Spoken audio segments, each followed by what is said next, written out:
हाँ ठीक ठीक।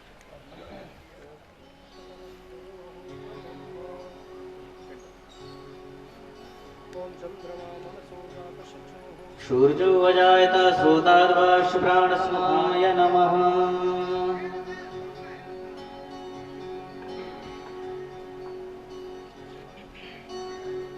अथ नैवेद्यं निवेदयामि पुत्रनेत्र येन त्वया भारततैलपूर्णा तमनुते तमपेतकृत्यं द्वैपायनो विरहकातर आजुहाव पुत्रेति तन्मयतया सर्वोऽभिनेदो ब्राह्मणहिताय च जगद्धिताय कृष्णाय दैवाधीनं जगत्सर्वं मन्त्राधीनं च देवता ते मन्त्रा ब्राह्मणाधीन तस्माद् ब्राह्मणदेवता। ॐ सहस्रशेषानो जगन्नेनातिरोहति एतावानस्य महिमातो जयास्य पूरुखा पादोषजायत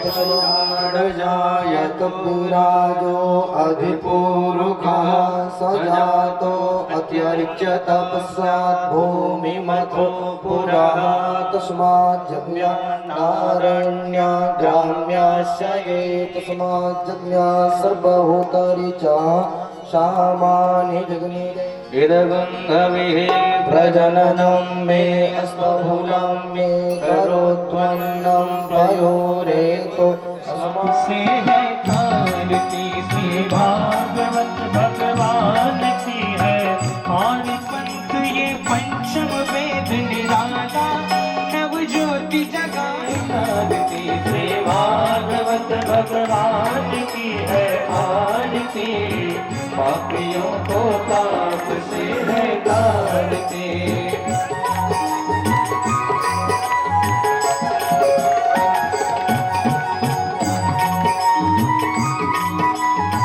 पापों को मिटाने वाला हरि दर्श कराने वाला ये साथ गीत पावन पुनीत पापा पुण्य वाला ये सुख करनी ये दुख हरनी ये सुख करनी ये दुख हरनी श्री मधुसूदन की आप से है तारती श्री भागवत भगवान की है आरती पापियों को पाप से है तारती। बनाने वाला ये मधुर बोल जगवंत कोल सन्मार्ग बताने वाला बिगड़ी को बनाने वाला श्री राम यही घनश्याम यही श्री राम यही घनश्याम यही श्री राम यही घनश्याम यही श्री राम यही घनश्याम यही प्रभु के महिमा की आरती पापियों को पाप से है पाप से है तारती पापियों को पाप से है तारती पापियों को पाप से है तारती पापियों को पाप से है तारती संसार सारम भुजगेन्द्रहार सदा वसंतम हृदयारविंदे त्वं भवानी सहितं नमामि त्वमेव माता त्वमेव विद्या द्रविणं त्वमेव सर्वं मम देवदेव। देवास्तानि धर्माणि प्रथमान्यासन्ना ते हनाकं महिमानः जय गोपीचित चोर प्रभो जय जय माखन चोर शीर्ष मुकुट कटिका जनी कर मुरली उर्माल एह बानक लेत सदा सुधे दीन की सहज दया के धाम जननी जनक राजेश के प्रभु श्री सीता श्री वृंदावन बिहारी लाल की जय। श्री काशी विश्वनाथ भगवान की जय। श्री हनुमान जी महाराज की जय। कालिकन धाम की जय। नित्य प्रति की भांति आज भी सर्वप्रथम भगवान नाम संकीर्तन करें। तत्पश्चात माया के बंधनों से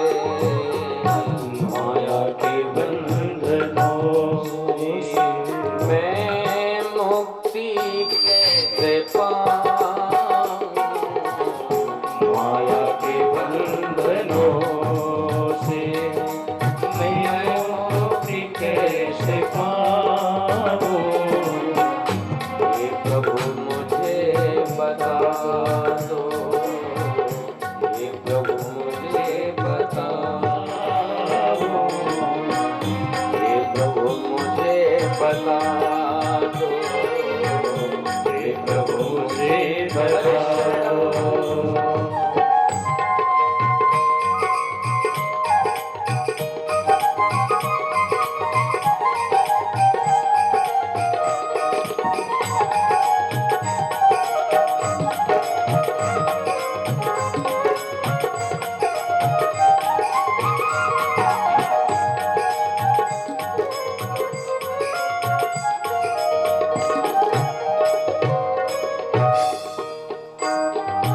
मैं हूँ पतित पावन, मैं हूँ पतित स्वामी, तुम हो पतित पावन। मैं हो पतित स्वामी, तुम हो पतित पावन हो। अब गुण भया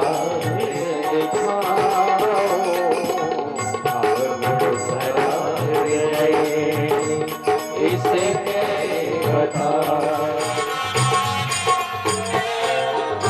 अपनी ही ही भक्ति दीजे, भगवान इतना कीजे। अपनी ही भक्ति दीजे, ओ प्रेम आप में,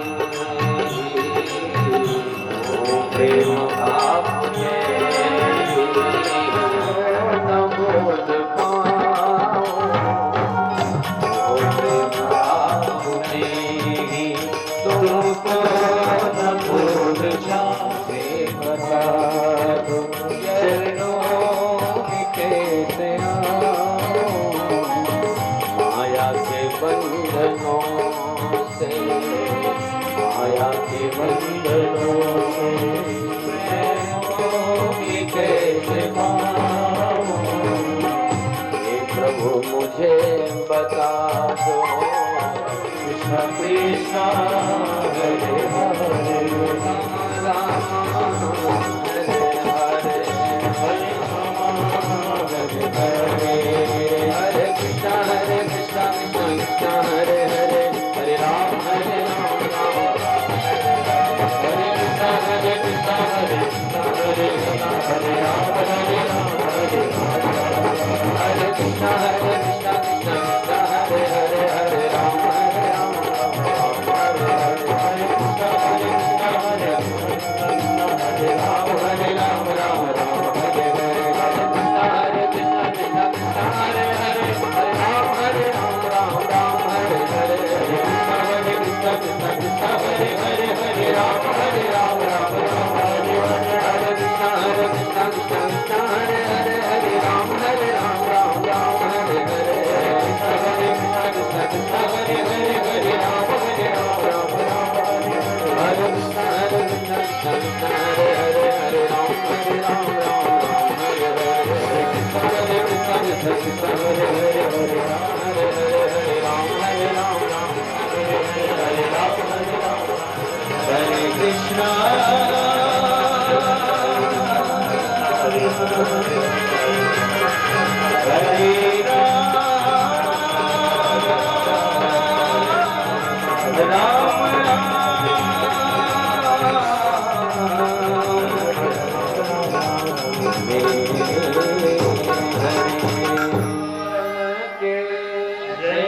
भागवत भगवान की जय।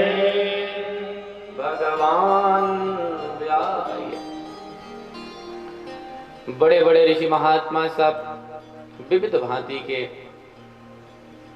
विचार कर रहे हैं, विविध भांति चर्चा कर रहे हैं कि परीक्षित को क्या उपाय बताया जाए। वही परीक्षित के पास समय बहुत कम है। महीना 2 महीना, साल 2 साल का समय होता तो बड़े बड़े यज्ञ हैं, कुछ न कुछ बता ही दिया जाता, कुछ न कुछ उपाय समझा दिया जाता कल्याण के लिए। परंतु परीक्षित के पास समय 7 दिन का है, तो 7 दिन में ही बचने का क्या उपाय बताया जाए जिससे परीक्षित का उद्धार हो जाए। मृत्यु तो होगी, इसमें दो राय नहीं, पर सांप काटेगा तो अधोगति न होने पाए, ऊर्ध्वगति हो, भगवत धाम में ही निवास स्थान हो, मोक्ष हो जाए। ऐसा कौन सा उपाय परीक्षित को बताया जाए। सारे ऋषि महात्मा विचार कर ही रहे थे कि सूत जी कहते हैं, महात्माओं सारे मुनियों के मध्य से श्री सुखदेव जी महाराज वहीं पर प्रकट हो गए। तत्राभवत् भगवान व्यास पुत्र। आज व्यास नंदन सुखदेव जी प्रकट हुए हैं, पर वो साधारण सुखदेव जी नहीं, व्यास नंदन सुखदेव। बोलो फिर कौन से सुखदेव जी हैं भाई? बोले तत्र भगवान व्यास पुत्र अभवत। वहां पर साक्षात भगवान ही व्यास नंदन सुखदेव जी बन करके उपस्थित हुए हैं, इसलिए तत्र अभवत भगवान व्यास पुत्र। जब महाराज परीक्षित गर्भ में थे तो गर्भस्थ परीक्षित को मारने के लिए अश्वत्थामा ने ब्रह्मास्त्र चलाया था। उस समय परीक्षित की रक्षा करने के लिए भगवान गदा लेकर के गर्भ में गए, अस्त्र चलाया था परीक्षित को मारने के लिए। सो अस्त्र घुमा घुमा करके भगवान गदा घुमा घुमा करके ब्रह्मास्त्र की ज्वाला से परीक्षित की रक्षा किए। उस समय ब्राह्मण अश्वत्थामा ने परीक्षित को मारने के लिए अस्त्र का संधान किया था, तो भगवान अस्त्र लेकर के गए। आज एक ब्राह्मण ने वाणी का वज्र परीक्षित पर चलाया है, परीक्षित को शाप दिया है कि 7वें दिन मर जाओगे, सांप काटेगा, शाप है ब्राह्मण का। तो आज एक ब्राह्मण का वाणी का वज्र चला है, तो भगवान ही व्यासनंदन सुखदेव बनकर वाणी का कवच लेकर के परीक्षित की रक्षा के लिए उपस्थित हो गए हैं। इसलिए तत्राभवत् भगवान व्यासपुत्र। व्यासनंदन सुखदेव जी महाराज उपस्थित हो गए। क्या स्थिति है उस समय सुखदेव जी की? बोले अलक्ष्यलिंगः निजलाभतुष्टः व्रतस्य बालैः अवधूत वेशः। अलक्ष्यलिंगः अर्थात स्त्री पुरुष भेद रहितः। परीक्षित सुखदेव जी महाराज के हृदय में स्त्री पुरुष का कोई भेद नहीं है। स्त्री पुरुष से के भेद से सर्वथा परे हैं। उनकी दृष्टि में सब जीव मात्र है, ना कोई स्त्री ना कोई पुरुष, सर्वथा इन भेदों से रहित हैं। और निज लाभ तुष्टा माने अपने निजानंद में ही निमग्न रहने वाले सुखदेव महाप्रभु हैं। अपने अंदर ही आत्मा में ही भगवान का दर्शन करते हैं और आत्मा में ही भगवान को देखकर दर्शन करके निमग्न रहते हैं, प्रसन्न रहते हैं। आत्मा राम संत हैं। निजाभ्याम श्री राधा कृष्णाभ्याम तयोः दर्शन एव लाभः तेषां संतुष्टः निज लाभ तुष्टः। जो भगवान श्री राधा कृष्ण के दर्शन को ही अपना परम लाभ मानते हैं और उन्हीं के दर्शन में ही पूर्ण रूप से संतुष्ट हैं, वो सुखदेव महाप्रभु निज लाभ तुष्ट हैं। अवधूत वेश है सुखदेव महाप्रभु का। वस्त्र के नाम पर एक 4 अंगुल की कौपेन धारण किए हैं, बस। बड़ी बड़ी जटाएं हैं, बड़ी बड़ी भुजाएं हैं। 16 वर्ष की अवस्था है। तम द्वश्च वर्षम द्वष्ट वर्ष माने अष्टद्विवर्षम माने 8 दूनी 16 वर्ष के हैं सुखदेव जी। आयु भी बहुत कम है। 16 वर्ष के सुखदेव महाप्रभु हैं। छोटी सी अवस्था है, ज्ञान वृद्ध हैं। इसलिए जितने बड़े बड़े वयोवृद्ध श्रोता बैठे हैं, बड़े बड़े वयोवृद्ध महात्मा बैठे हैं, सब सुखदेव महाप्रभु को ज्ञान वृद्ध मान करके सब सुखदेव जी को नमस्कार किए, प्रणाम किए। परीक्षित जान गए यह कोई विशिष्ट विभूति हैं, तो परीक्षित जी ने सुखदेव जी को ऊंचे आसन पर आसीन किया, पूजा की, और पूजा करके सुखदेव महाप्रभु से परीक्षित जी ने प्रश्न किया,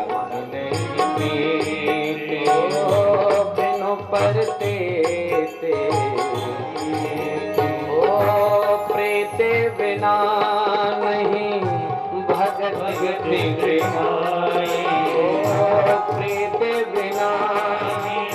भगत खगपति बिनोना होए परते जाने बिनोना होए परते बिनु परते होए नहीं प्रेम नहीं प्रीते जाने बिनोना होए परते। जानेंगे तब प्रतीति होगी, जाने बिनु श्रोतव्य है। फिर बोले कीर्तितव्य है। उपस्थित हैं पर सुनाने वाले तो बहुत हो गए, पर अब समय बीतता गया तो सुनने वाले धीरे धीरे कम होते जा रहे हैं। एक समय था हमारे सबके बचपन में, जब कहीं कथा इत्यादि को होती थी तो कथा में ऐसी भीड़ होती थी कि पूछो मत। दूर दूर से 10-10 किलोमीटर, 12-12, 15-15 किलोमीटर तक से लोग आते थे कथा श्रवण करने के लिए। वहां से गए थे। अब ये भी सही से स्मरण नहीं कि साइकिल से आए थे कि पैदल ही आश्रम से आए थे कथा श्रवण करने के लिए, वो अभी ध्यान भी नहीं। कहने का तात्पर्य कि सुनाने वालों की कमी नहीं है, कमी है तो सुनने वालों की, क्योंकि सुनना कठिन है, सुनाना कठिन नहीं है। सुनाना तो बहुत सरल है। आजकल जो कथा नहीं कह रहे, इधर उधर की बातें कर रहे हैं, वो भी कथा सुना रहे हैं भाई, उनका भी काम बढ़िया से चल रहा है, पर सुनने वाले कम होते जा रहे हैं, क्योंकि सुनने का काम कठिन है।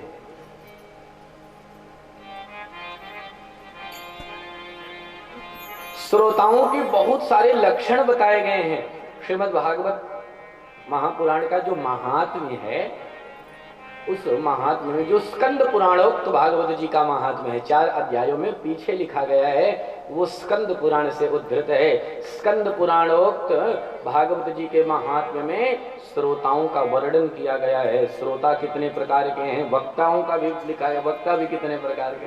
कृष्णार्थी च धनार्थी च, कृष्णार्थी श्रोता, कृष्णार्थी वक्ता, धनार्थी श्रोता, धनार्थी वक्ता, ये सब विविध भांति के भेद बताए गए हैं। किस किस श्रेणी के श्रोताओं की संज्ञा ऊंट के साथ, ऊंट भी श्रोता है, ऊंट है, भोरुंड पक्षी है, चातक है, शुक है, ये सारे श्रोताओं के विशेष भाग बताए गए हैं। कहने का तात्पर्य है श्रोताओं सुनना जो है वो कठिन है, श्रोता मिलना कठिन है।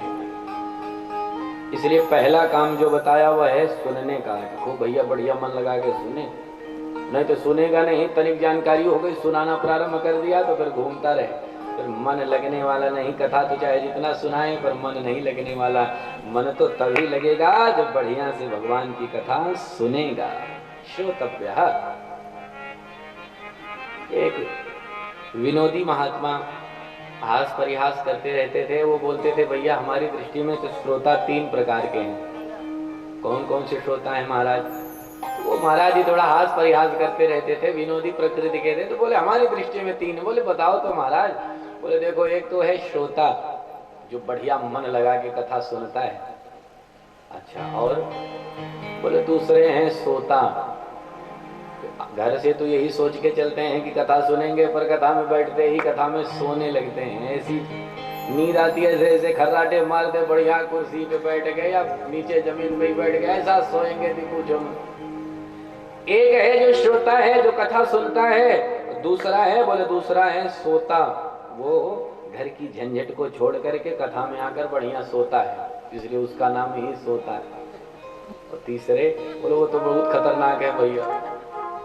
कौन है महाराज? बोले ये दोनों तो फिर भी ठीक हैं, पर वो बहुत खतरनाक है। तो कौन है? बोले वो है सरौता। वो आएगा तो बस काटेगा और कुछ काम नहीं। वो उसके दिमाग में यही खटपट चलती रहेगी कि ये व्यवस्था कैसी बनाई, ये टेंट कम सही लगवाया, ये महाराज जी कम सही है, ये वाली कथा तो कम बोले, उसका कम विस्तार किए, इसका ज्यादा प्रभाव दिखा दिए, या यहाँ की पूजा पाठ की व्यवस्था क्या चल रही, ये तरह तरह की खटपट दिमाग में लगाएगा। वो कथा कम सुनेगा, कथा की नाप तौल महाराज जी की नाप तौल ज्यादा करेगा। वो तीसरा वाला खतरनाक है, उसको सरौता कहा गया है। इसलिए व्यास जी महाराज श्रीमद् भागवत के मंगलाचरण में 2 प्रकार के श्रोताओं का वर्णन करते हुए कहते हैं हम फालतू लोगों को बुलाएंगे ही नहीं, क्योंकि निरर्थक आएंगे तो मति यहाँ पे भ्रमित कर देंगे। कौन कौन है महाराज किसे आप कथा सुनने के लिए बुला रहे हो? तो व्यास जी कहते हैं निगम कल्प तरोर गलितम फलम शुक मुखादमृतद्रव संयुतम पिबत भागवतम रसमालयम मुहुरहो रसिका भुवि भावुका। व्यास जी महाराज भागवत का स्वरूप बतलाते हुए समझाते हुए कहते हैं इस भागवत रूपी वेद के वेद रूपी कल्प वृक्ष के परिपक्व फल का पान करो। पिबत भागवतम रसमालयम। किसे किसे बुला रहे हो महाराज? इस भागवत रूपी फल का पान करने के लिए, इसका आस्वादन कराने के लिए। किसका नाम आप बताते हो? बोले 2 हैं हमारी दृष्टि में। कौन है? बोले रसिका भावुका। जो रसिक हैं वो और जो भावुक हैं वो, बस 2 लोगों का ही नाम लिया, बाकी किसी को बुलाया ही नहीं। खटपट इनकी बुद्धि में नाप तो ज्यादा चलती है, ऐसे लोगों को व्यास जी ने बुलाया ही नहीं। लोगों ने कहा महाराज क्या यह कथा आप किसी विशेष के लिए बनाए हैं, सार्वभौमिक नहीं है? व्यास जी ने कहा ऐसा नहीं है, चाहे जो आए कथा सुने वो अलग की बात है, किसी के लिए कोई रोक टोक नहीं है। पर निरर्थक लोग आते हैं तो उठा पटक ज्यादा करते हैं, वो काम कम करेंगे। इसलिए हम बस 2 ही लोगों का नाम लिए हैं कि ये दोनों वास्तविक अधिकारी हैं कथा के। कथा का भी अधिकार मिला? बोले बिल्कुल, कथा के तो अधिकारी निश्चित है। जिनको सत्संग अच्छा लगता है उन्हीं को कथा अच्छी लगेगी। भावुक हैं, जो रसिक हैं, जो भजनानंदी हैं, जो धर्म प्रोजित कैतवोत्र परमो निरमत्सराणाम सताम। कथा का अधिकार आपने किसे दिया? तो व्यास जी कहते हैं हमारी दृष्टि में तो देखो यह प्रोजित कैतव धर्म का प्रतिपादन करने वाला श्रीमद् भागवत महापुराण जो है, हमारी दृष्टि में तो इसके अधिकारी बस एक हैं। कौन? बोले निर्मत्सराणाम सताम। जो निर्मत्सर हैं। निर्मत्सर? हाँ, निर्मत्सर क्या है महाराज? बोले अरे जिनके अंदर का मच्छर मर गया वो निर्मत्सर। मच्छर? बोले हाँ। अंदर का? हाँ, अंदर भी मच्छर होता। बोले बहुत खतरनाक मच्छर है अंदर वाला। बाहर वाला काटता है और अंदर वाला भी काटता है। बोले हाँ, दोनों काटते हैं। अब बाहर वाले मच्छर में अंदर वाले मच्छर में थोड़ा सा अंतर है। क्या? तो बाहर वाला जो काटता है उससे बचने के लिए मच्छरदानी लगा लेंगे, कछुआ जला लेंगे और तरह तरह के उपक्रम है वो अपना लेंगे तो मच्छर बाहर वाले से बच जाएंगे। और जो अंदर वाला है उस अंदर वाले मच्छर से बचने के लिए ये मच्छरदानी काम में नहीं आने वाली। तो फिर अंदर वाले मच्छर से कैसे बचा जा सकता महाराज? कौन सा मच्छर है वो इतना खतरनाक जो मच्छरदानी को भी फेल कर रहा भाई? बोले थोड़ा सा अंतर है। बाहर से जो काटता है वह है मच्छर और जो अंदर से डंक मारे उसका नाम है मत्सर। थोड़ा सा अंतर है नाम में। बाहर वाले का मच्छर और अंदर वाले का मत्सर। मत्सर क्या है? श्रीधर स्वामी पाद जी महाराज श्रीधरी टीका में मत्सर और निर्मत्सर का वर्णन करते हुए कहते हैं परोत्कर्ष असहनम मत्सरः तद्रहितानाम निर्मत्सराणाम। दूसरे का उत्कर्ष जब हमसे असहन होने लगे, दूसरे की बड़ाई, दूसरे की प्रभुता, दूसरे की प्रतिष्ठा, मान सम्मान जब हमारे हृदय में खटकने लगे तो जान लो कि अंदर वाला मच्छर डंक मार रहा है। इन सब चीजों से जो परे हैं, जो इन सब चीजों से पृथक हैं, वही निर्मत्सर हैं, वही भावुक हैं, वही रसिक हैं। उन्हें कथा का वास्तविक अधिकार मिला। जो कोई आकर के दूसरे की बड़ाई हमसे प्रारंभ कर दे, महाराज आप जानते नहीं अमुक स्थान के तो अरे क्या बता बहुत धनवान हैं, बहुत लब्ध प्रतिष्ठ हैं, बड़े विद्वान हैं, बड़े गुणवान हैं, तरह तरह के दूसरे के गुण गणों की प्रशंसा हमारे सामने जो करने लगे तो हमको भी क्रोध आए, करे राम राम बिना मतलब का जब से आया उन्हीं के बारे में बताते चल रहा, हमारे बारे में तो कुछ जैसे जान ही नहीं रहा, थोड़ी बहुत हमारी प्रशंसा भी इसको करनी चाहिए। गोस्वामी तुलसीदास जी महाराज तो कहते हैं ऐसे संसार में कतिपय लोग हैं उनके सामने पहुंच कर यदि किसी की बड़ाई प्रारंभ कर दो तो ऐसी सांस लेते हैं जैसे जूड़ी आ गई है, ऐसे लोग भी हैं संसार में। श्रीमद गोस्वामी तुलसीदास जी महाराज मानस में कहते हैं, काहू की जो सुनाई बड़ाई, काहू की सुनाई बड़ाई, काहू किसी की बड़ाई सुने नहीं बड़ाई, श्वास लेत जाए, श्वास लेत सुने बड़ाई, काहू के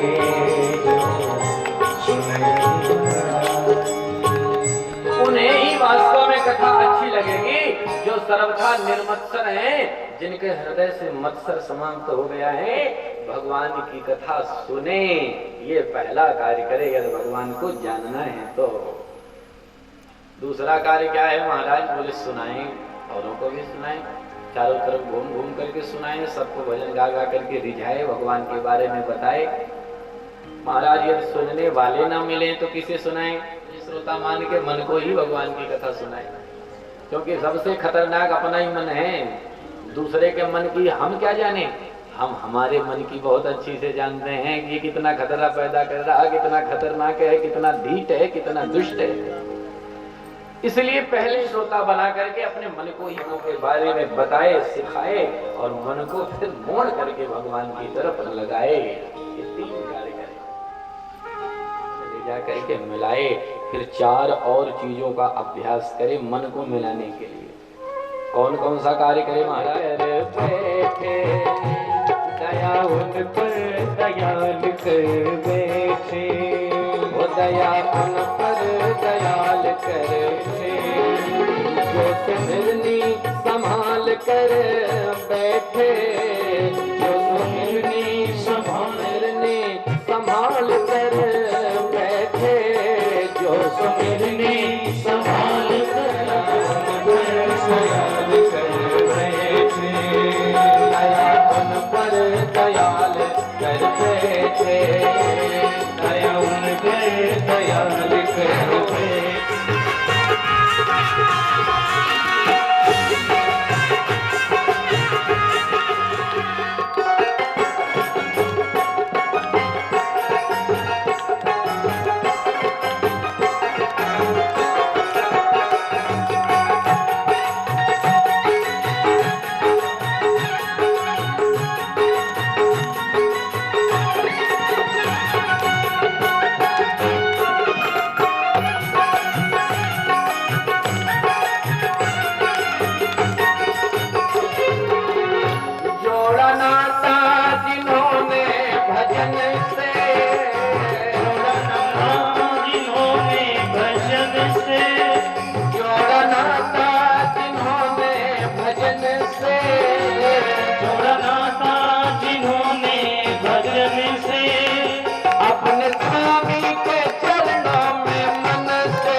दुर्भाग्य रेखा, मिटे मस्तक से दुर्भाग्य, मिटे मस्तक से दुर्भाग्य रेखा। अपना वैभव, अपना वैभव, अपना वैभव विसार कर, हो दया उन पर दयाल कर, दया उन पर दयाल कर बेटे, दया उन पर हो सबरनी संभाल दयाल कर बेटे, दया उन पर दयाल कर बेटे।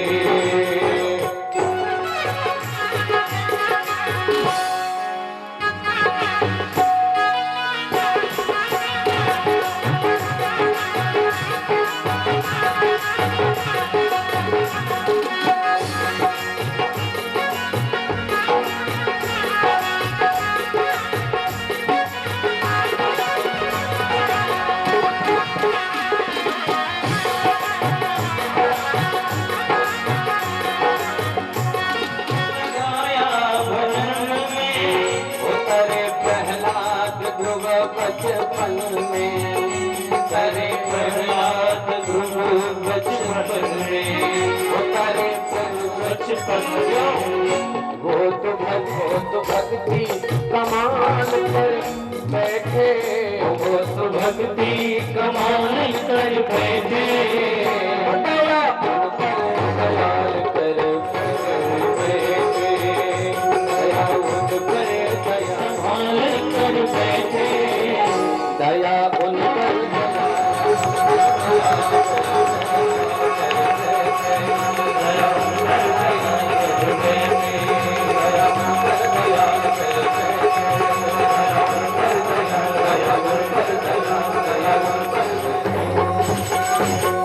श्री भक्तवत्सल भगवान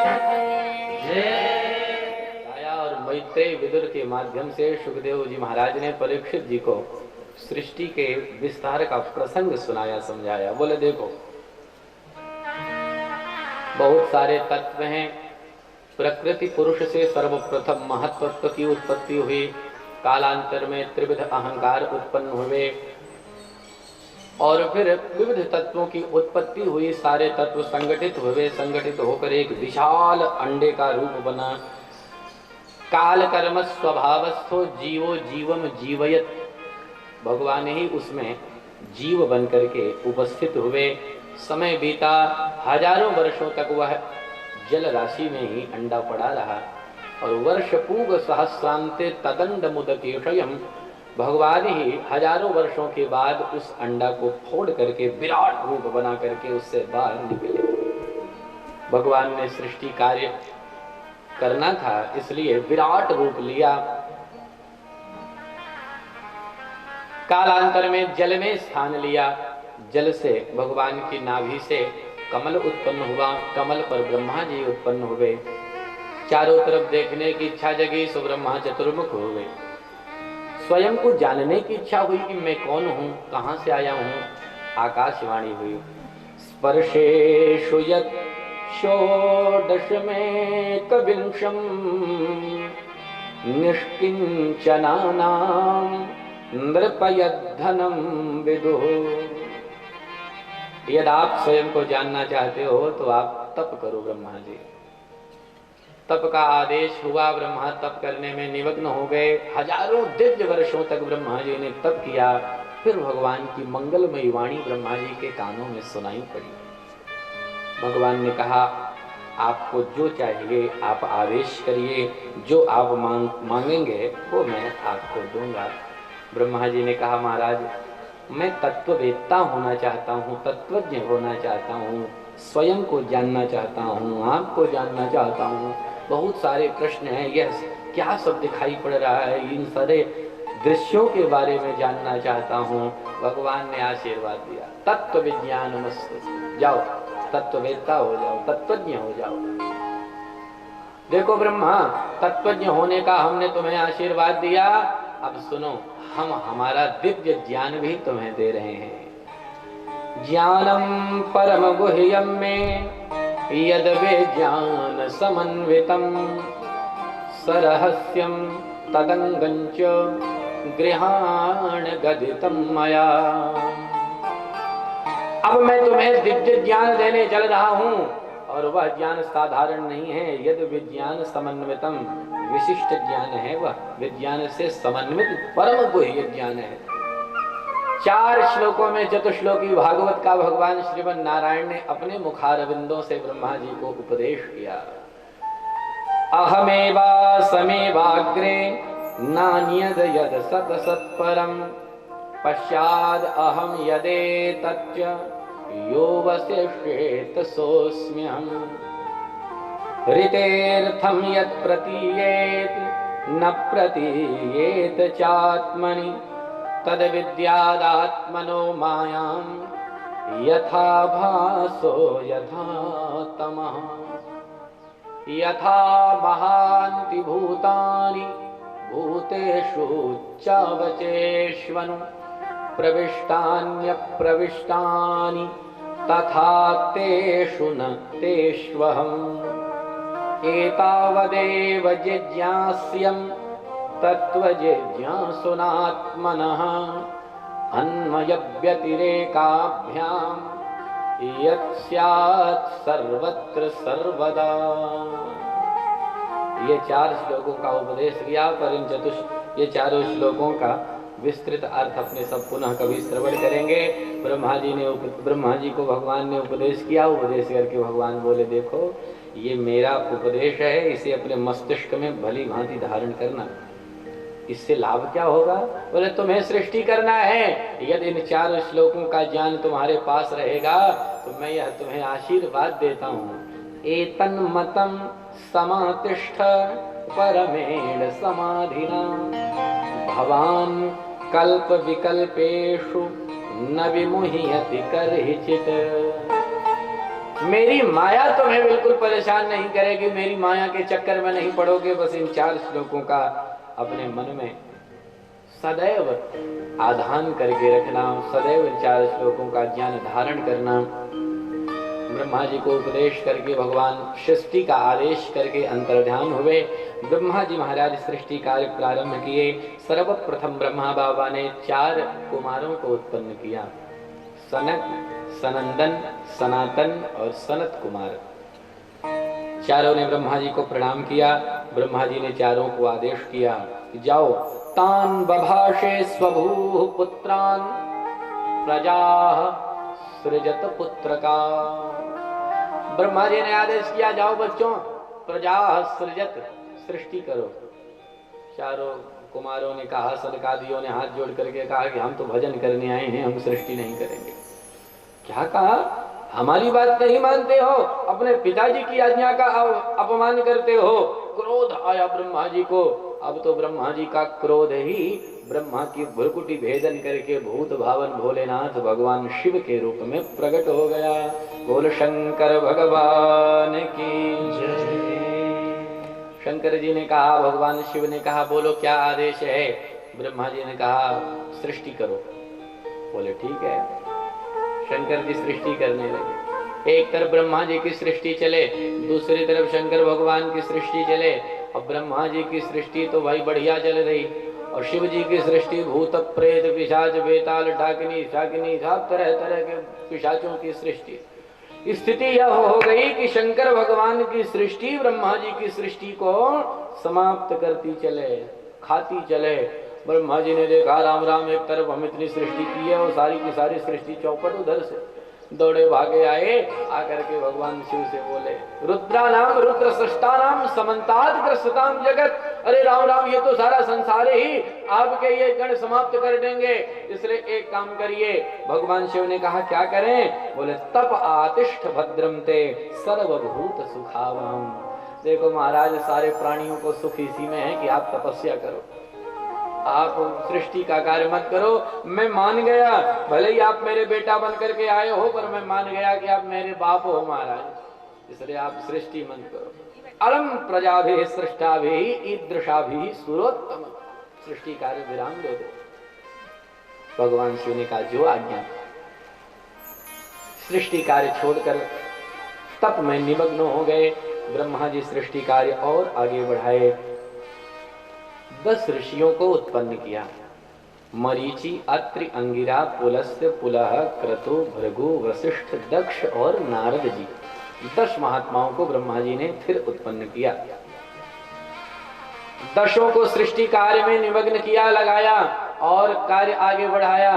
अपनी वाणी से परम सुंदरी कन्या सरस्वती का, वाग्देवी का प्रादुर्भाव किया। दक्षिण हृदय प्रदेश से धर्म को उत्पन्न किया, पृष्ठ प्रदेश से पाप को उत्पन्न किया, भ्रुकुटी से क्रोध को उत्पन्न किया। विविध भांति ये सृष्टि कार्य किए।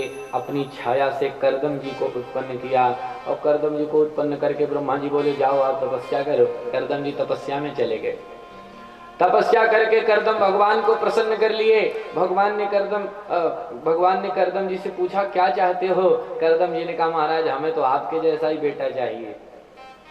भगवान ने कहा अब हम दूसरे को किसको अपनी तरह ढूंढने जाएं, हमारी तरह तो हम ही हैं।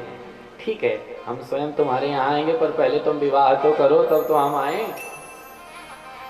विवाह का आदेश किया करदम जी महाराज को भगवान ने। और इधर ब्रह्मा जी की सृष्टि आगे बढ़े। ब्रह्मा जी महाराज ने करदम जी को छाया से उत्पन्न किया। उसके पश्चात अपने दक्षिणांग से एक पुरुष को उत्पन्न किया, वामांग से एक स्त्री को उत्पन्न किया। नाम दोनों का मनु और शतरूपा, जिनसे फिर मानवीय सृष्टि प्रारंभ हुई। बाबा तुलसीदास जी महाराज कहते हैं स्वयंभो मनो अरु शतरूपा, स्वयंभो मनो अरु मनो अरु सृष्टि अनुपा,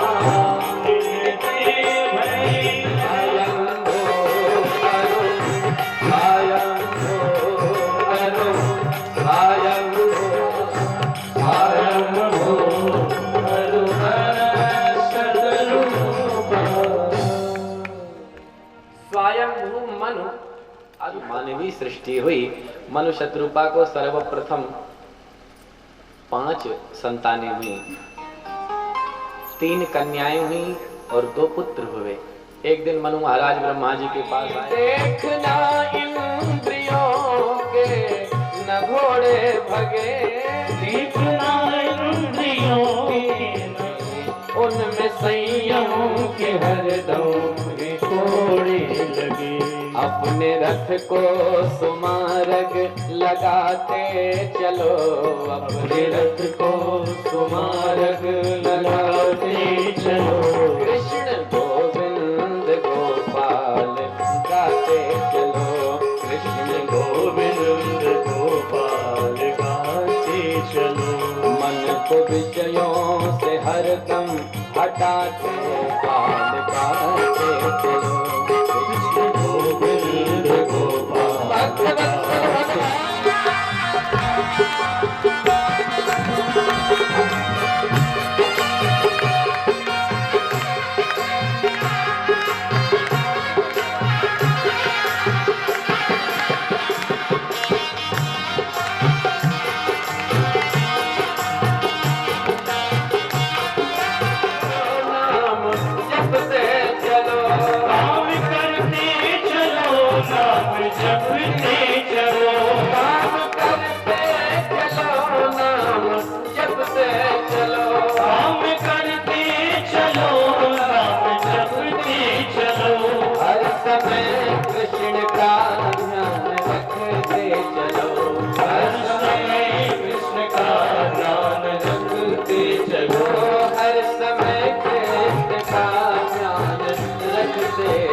वासना को मिटाते चलो, काम की वासना को मिटाते चलो। कृष्ण गोविंद गोपाल गाते चलो, कृष्ण गोविंद गोपाल गाते चलो। मन को विषयों से हरदम हटाते चलो, मन को विषयों से हरदम हटाते चलो। कृष्ण गोविंद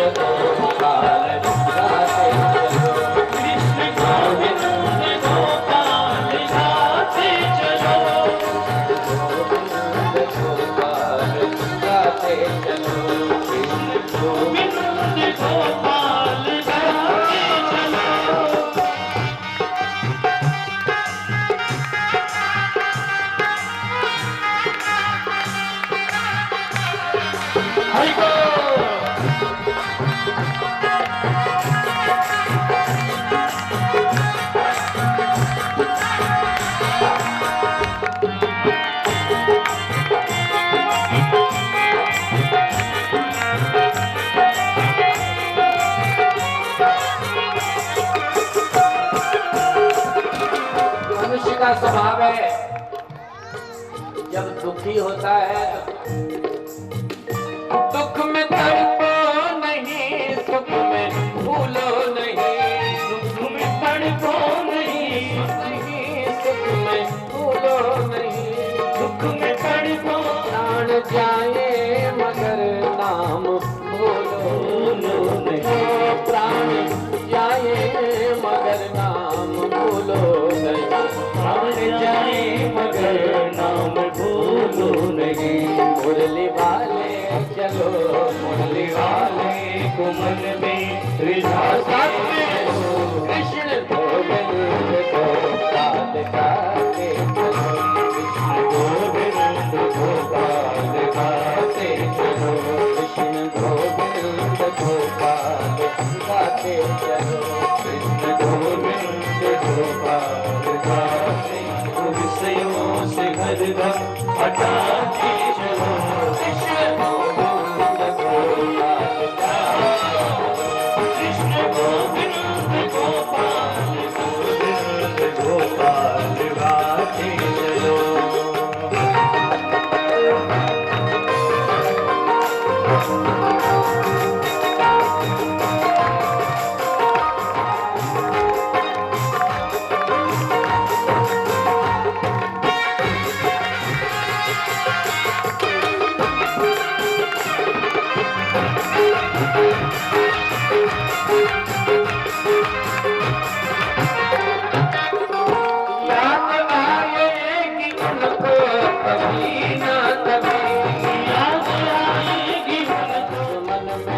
जमाते चलो ऐसा विश्वास मन में और गाते चलो, गाते चलो, कृष्ण गोविंद गोपाल गाते चलो, कृष्ण चलो, मन को विषयों से हरदम चलो, कृष्ण गोविंद गोपाल कृष्ण गोविंद गोपाल।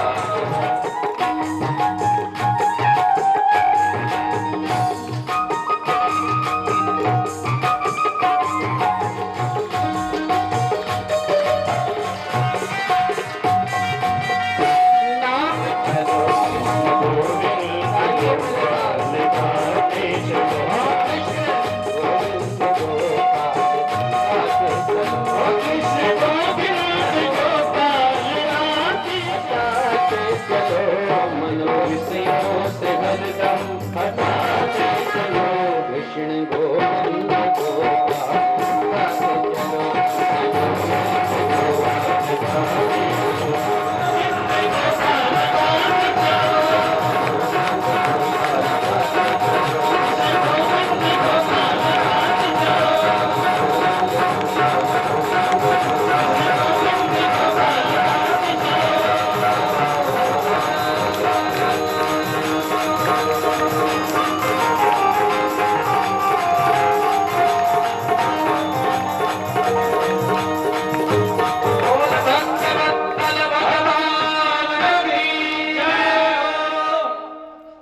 अंत में देवहूति मैया प्रसन्न हो गई।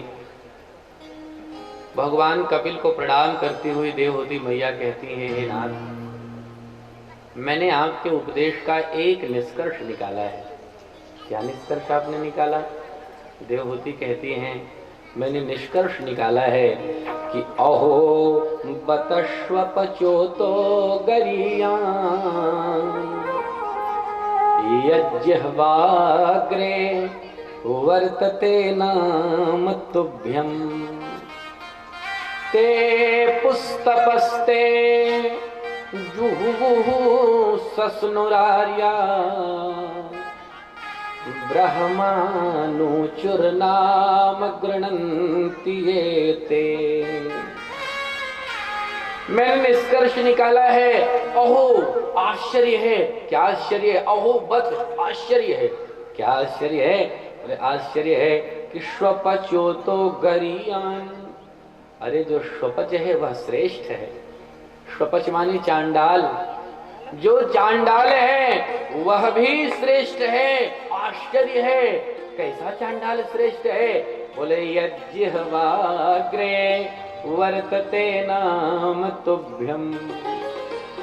हे प्रभु, जिसकी जिह्वा पर सदैव आपका नाम विद्यमान है, भगवान का नाम है, यदि वह चांडाल है तो वह चांडाल भी श्रेष्ठ है यदि आपका नाम जपता है तो।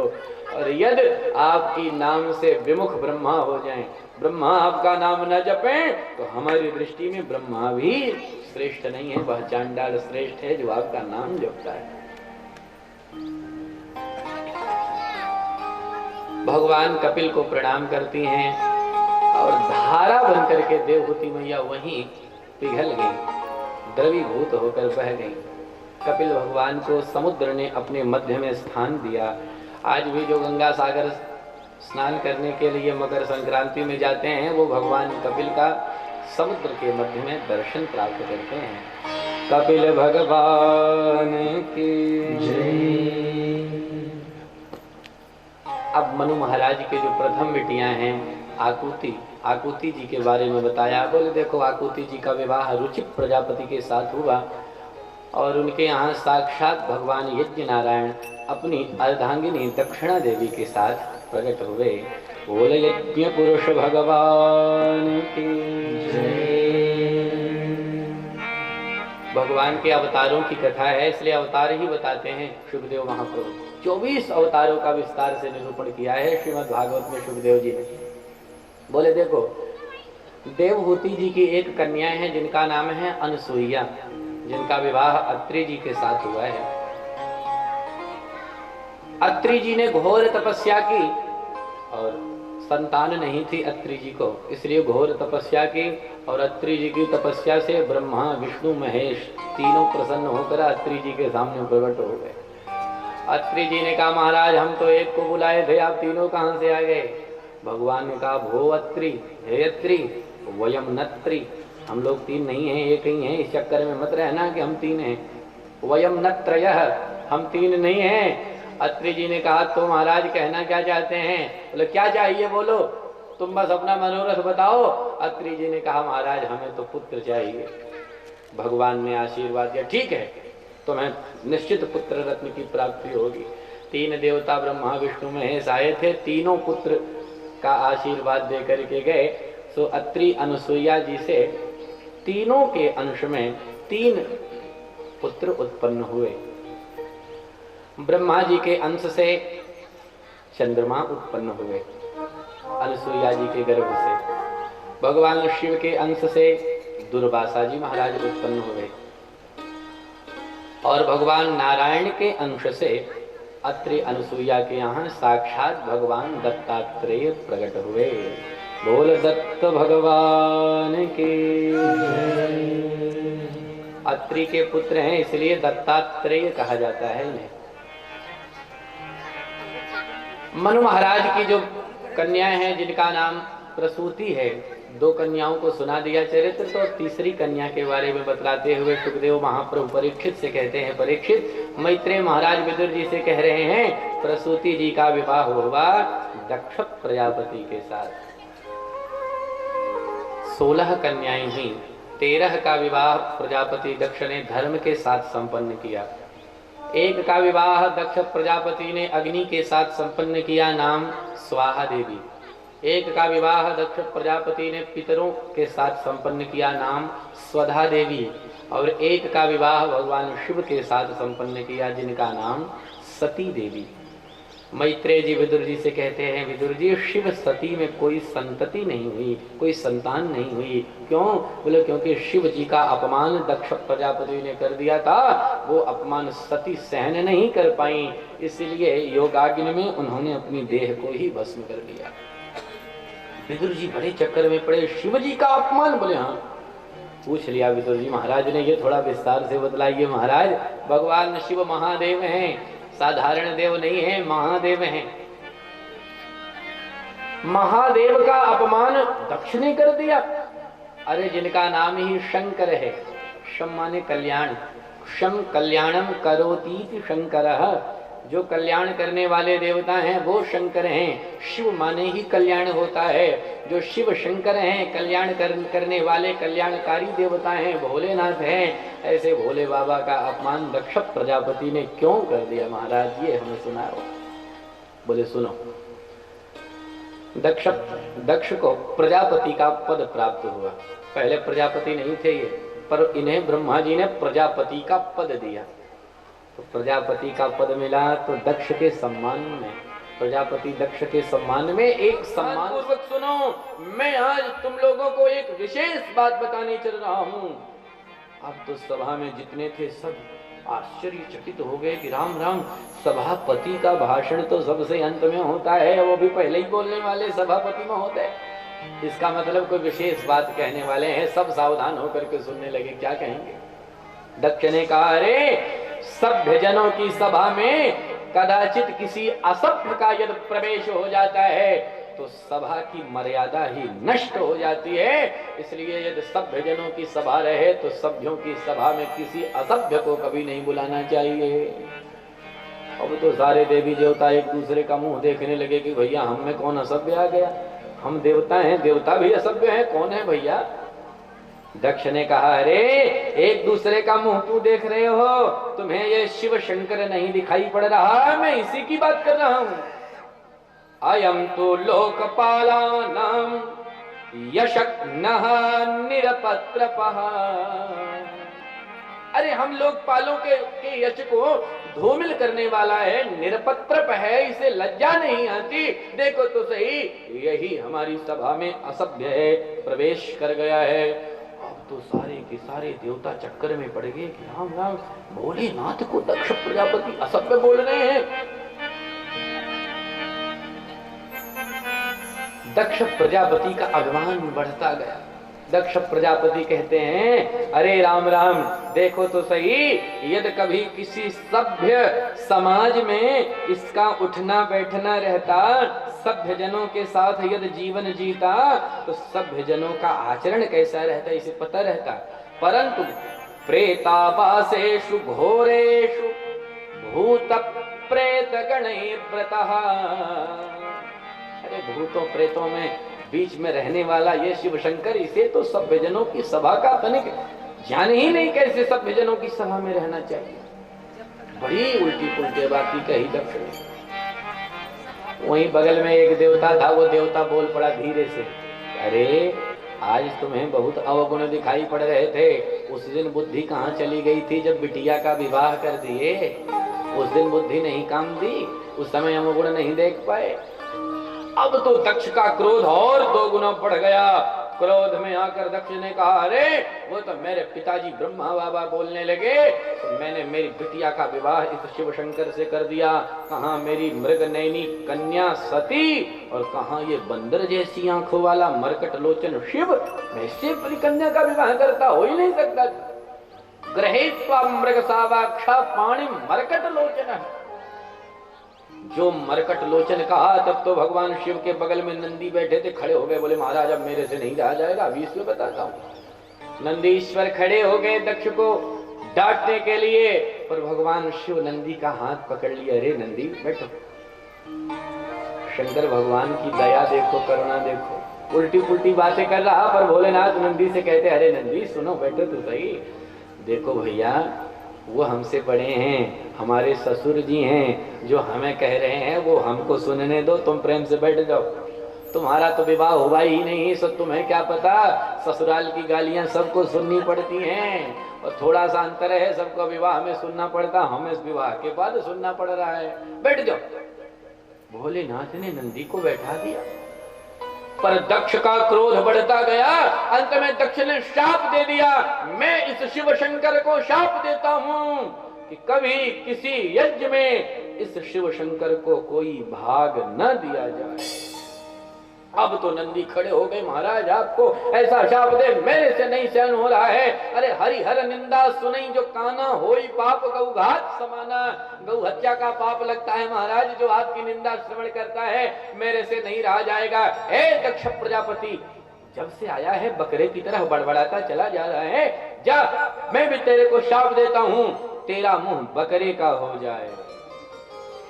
अब तो दक्ष के आचार्य जी थे भृगु जी महाराज, दाढ़ी पे हाथ फेरते हुए भृगु जी खड़े हो गए, बोल पड़े, हे नंदीश्वर, तुम कौन होते हो ये ससुर दामाद के झगड़ा में बीच में बोलने वाले? जाओ मैं भी शाप देता हूँ, शिव जी के जितने गण हैं वो सब के सब पाखंडी हो जाएं। अब तो शंकर जी के गण सब खड़े हो गए, हे दाढ़ी वाले बाबा, क्या बोला? हमको पाखंडी होने का शाप दिया? जाओ हम भी तुम्हें शाप देते हैं, तुम जैसे चाटुकार ब्राह्मण भिखमंगा हो जाएं।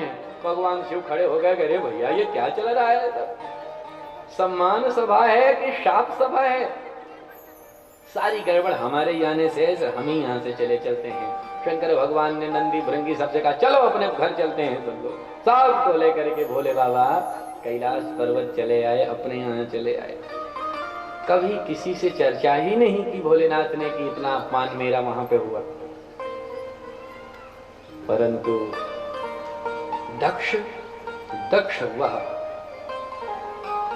घटना भूल नहीं पाया और अब शिव जी का अपमान करने के लिए हरिद्वार में एक बहुत बड़ा यज्ञ किया।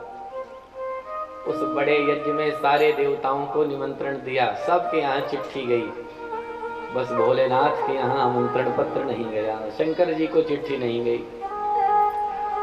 अब जितने देवता चिट्ठी पाए हैं सब मुस्कुराए हैं, अपने अपने विमान में चढ़ करके बैठ करके उधर से ही जा रहे हैं जहां भोलेनाथ बैठे हैं कैलाश पर्वत पे।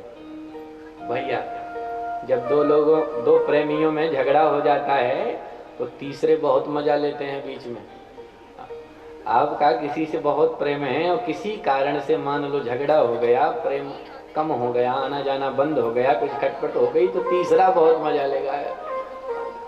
उसने कोई कार्यक्रम किया और निमंत्रण आपके यहाँ नहीं आया, तो जिसके यहाँ पहुंचा है निमंत्रण वो अपना निमंत्रण कार्ड लेके आपके यहाँ आएगा उस दिन की। कहो चलोगे नहीं क्या? आज उनके यहाँ न्योता है यार।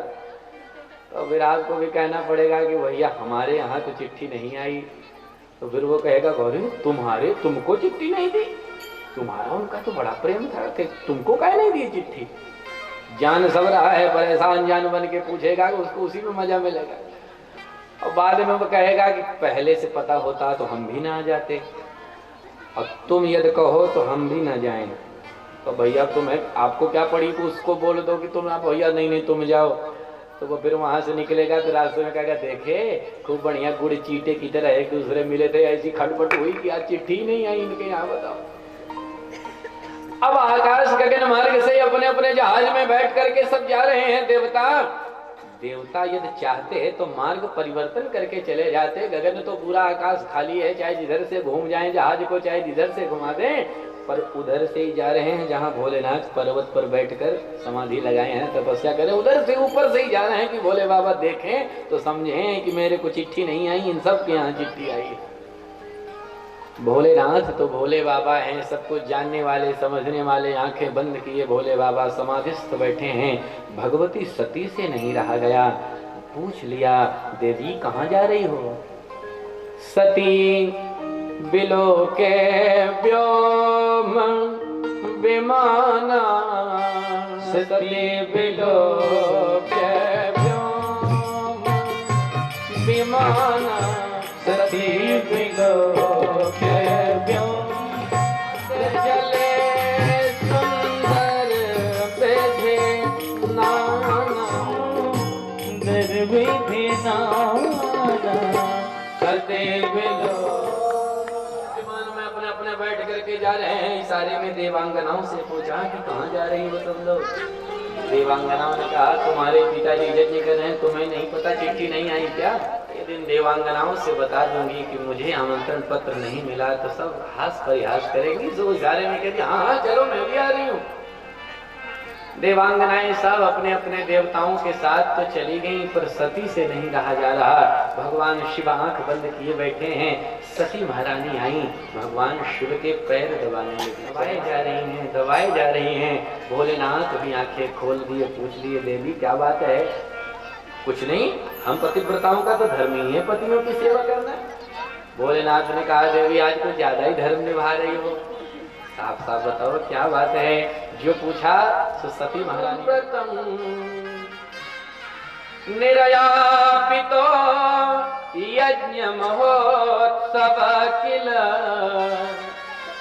वयं च तत्राभिसराम वामते यद्यर्थितामि विबुधा पतेस्ते वसुरस्य सांप्रतम्।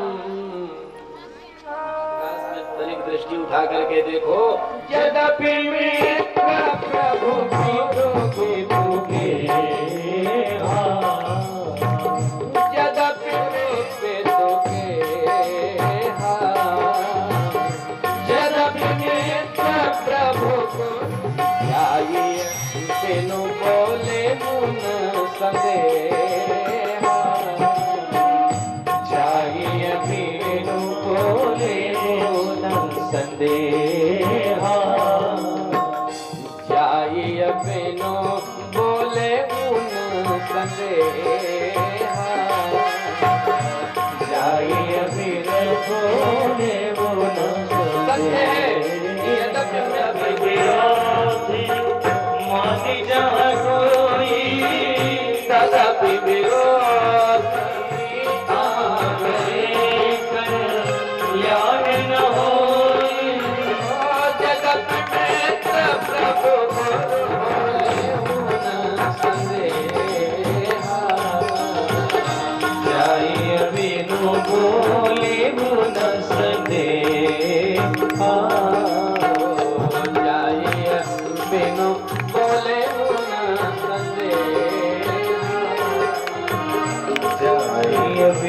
बोले वो उसने सत्य कहा सादर भले ही मिली माता सादर भले ही मिली माता भगिनी मिली बहुत सुभाता भगिनी मिली बहुत सुभाता भगिनी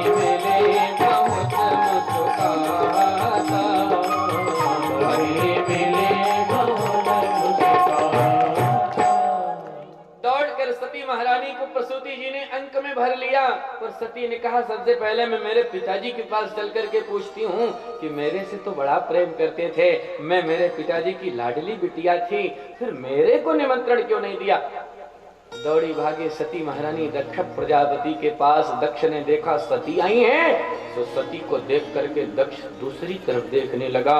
पिताजी के द्वारा अटपटा व्यवहार देख करके सती बड़ी चिंतित हुई कि राम राम ये कोई बात नहीं, माता पिता हैं, कभी कभी कोई अपराध बन जाता है तो डांट देते हैं, कोई बात नहीं। पर जो यज्ञशाला पर दृष्टि देवी सती की गई, छोटे छोटे देवताओं के भी कलश, छोटे छोटे देवताओं के भी भाग बढ़िया सजा कर व्यवस्थित बना करके रखे गए हैं, परंतु शंकर भगवान का तो यज्ञशाला में कोई स्थान ही नहीं है।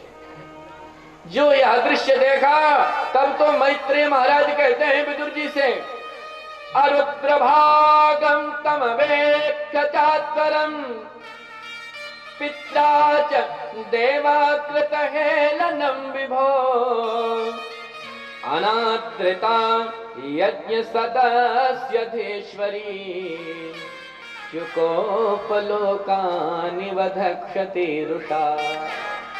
अरे विदुर जी, सती को इतना क्रोध आया कि ऐसा लग रहा है जैसे आंखों से अंगारे प्रकट हो जाएंगे और सारे संसार को आज सती अपनी क्रोधाग्नि में जला करके भस्म कर देगी।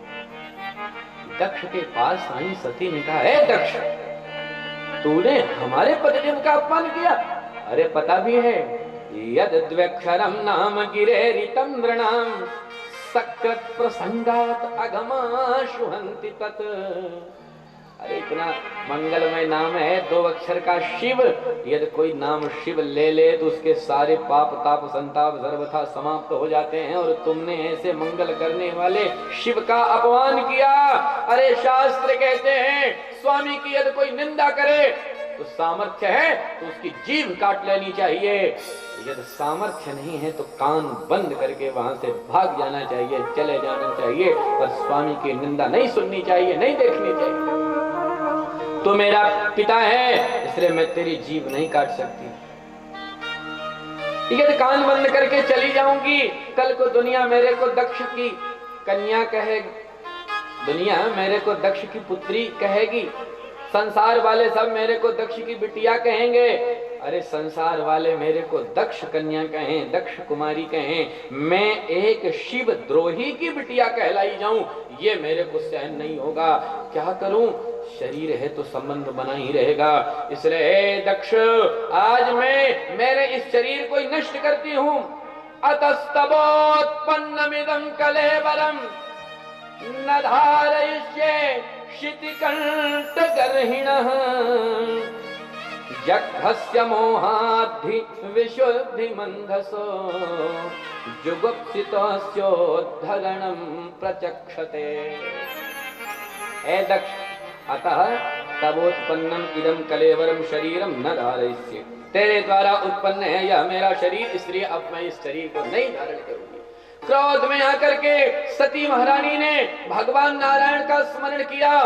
भगवान नारायण से कहा, हे नाथ, जब जब मेरा जन्म हो तब तब मैं भगवान शिव की ही पत्नी बनूं, बस यही मेरे ऊपर इतनी कृपा बना करके रखिएगा। ऐसा भगवान से वरदान मांग करके गोस्वामी तुलसीदास जी महाराज कहते हैं, अस कही योग अग्नि तनु जारा, अस कही योग अग्नि तनु जारा, अस कही योग अग्नि तनु जारा,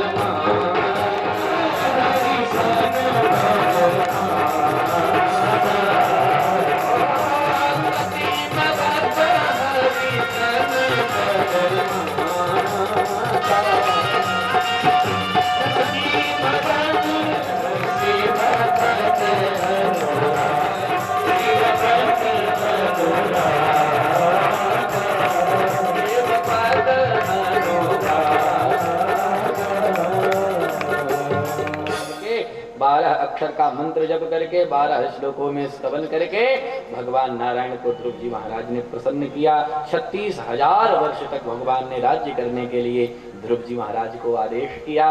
ध्रुव जी आए, 36,000 वर्ष तक राज्य किए। ध्रुव जी महाराज के 2 विवाह हुए, भ्रमी और इला, 3 पुत्र हुए, कल्प, उत्कल और वत्सर।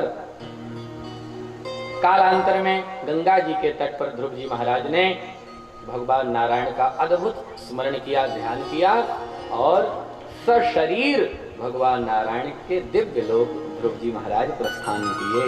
बोल भक्त वत्सल भगवान की जय। अब ध्रुव जी महाराज के वंश में आगे कौन कौन हुए वो सब चर्चा आप अपने सब कल के कथा सत्र में श्रवण करेंगे। आप सब समय से आए ऐसा आप सबसे निवेदन। आइए मिलजुल करके हमारे साथ भगवान का पावन नाम गाइए। शेष चर्चा कल के सत्र में। बोल भक्त वत्सल भगवान की जय।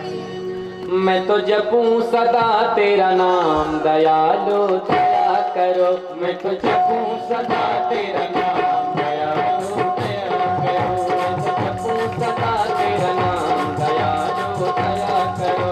मैं तो जपूं सदा तेरा नाम, दयालु दया करो। दयालु दया करो, दयालु दया करो, दयालु कृपा करो, दयालु कृपा करो। मैं तो जपूं सदा तेरा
मैं तो जपू सदा तेरा नाम,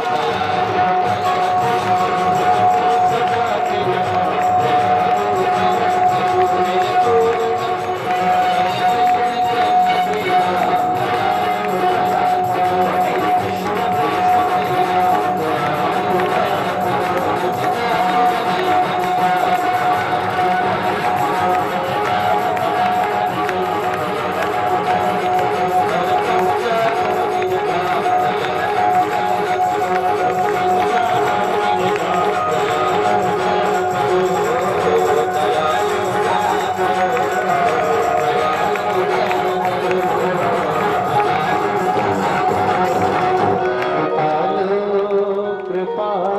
बोल भक्त वत्सल भगवान की जय, भागवत भगवान की जय। अब आप सब अपने स्थान पर खड़े हो जाएं और भगवान की अग्निः प्रजा बहुनां मे करोत्वन्नं पयोरेतो अस्मासु धत्त। आरती कृष्ण कन्हैया की, अधर धर मुरली बजैया की। आरती कृष्ण कन्हैया की, अधर धर मुरली बजैया की। आरती कृष्ण कन्हैया की, अधर धर मुरली बजैया की।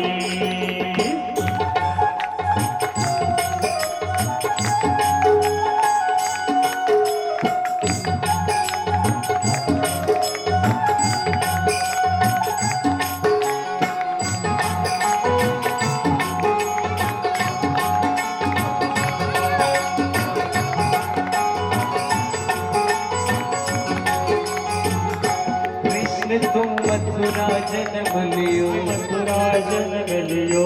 नंद घर मंगलाचार कियो, नंद घर यशोदा यशोदा यशोदा गोद खिलैया की, अधर धर मुरली बजैया की।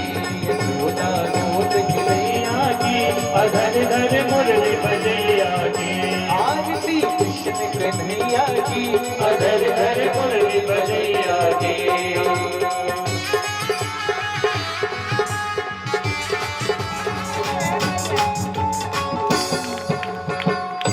कृष्ण तुम यशोदा के छैया, कृष्ण तुम यशोदा के छैया।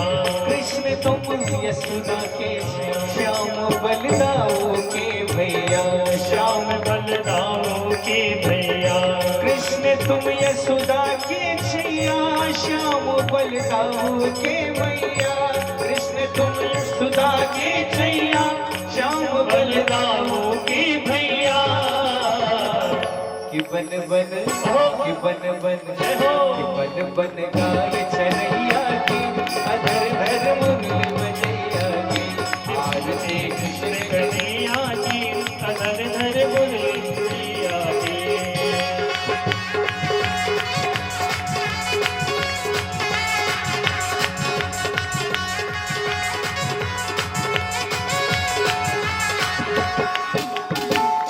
कृष्ण तुम कंसासुर मारो, कृष्ण तुम कंसासुर मारो।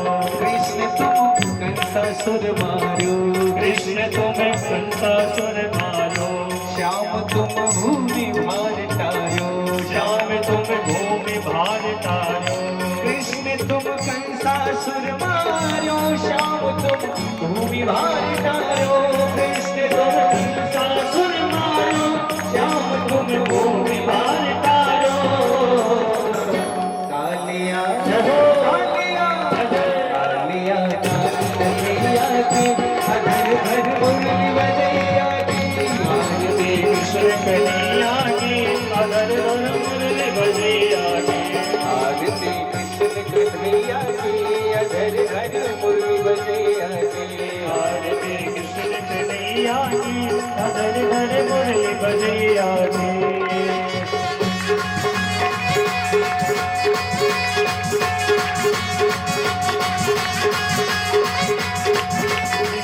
त्वमेव त्वमेव सर्वं मम देव देव। हरार्तिक्यं दर्शयामि पुराण पुरुषोत्तमाय नमः जलेन शीतलीकरणं हस्तानि च पापानि जन्मान्तरकृतानि च तानि सर्वाणि नश्यन्तो प्रदक्षिणपदे पदे मन्त्रपुष्पाञ्जलिः ॐ मा यज्ञेन यज्ञमयजन्त देवास्तानि धर्माणि प्रथमान्यासन्नान् ते हनाकं महिमानः सचन्दनत्रपूर्णे श्री भवानी शंकर भगवान के श्री भागवत भगवान के भगवान के श्री कालिका महारानी के श्री चंद्रिका भवानी के श्री स्वामी परमहंस महाराज के श्री काशी विश्वनाथ भगवान के नमः पार्वती पते हर हर महादेव। आप सभी लोग यथास्थान